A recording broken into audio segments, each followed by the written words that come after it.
Булингот или меѓуврсничкото насилство не е новина кај нас, но последните години добива на интензитет. Од тие причини потребна е долгорочна национална стратегија, преку која ќе се едуцираат стручните соработници и сите оние кои се вклучени во воспитно-образовниот процес, а која ќе има за цел да го превенира овој социолошки феномен.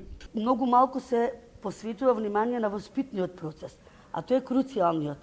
Зашто децата денеска снимаат кога се случува насилство, а не помагаат? Затоа што емпатијата е изгубена. Затоа што не сакам да звучи прегрубо, меѓутоа развиваме егоисти, индивидуалци. Тоа се наметнува и самото општество. Ние мора да живееме во духот на соработка, солидарност и правилни вредности. Булингот не завршува во училиштето и е во тесна корелација со менталното здравје на децата. Детето, кога ќе дојде дома, сваќа колку може да развие анксиозност, депресија, осаменост, тага, да западне во една ситуација каде што ќе се чувствува несрекно, тажно и осамено.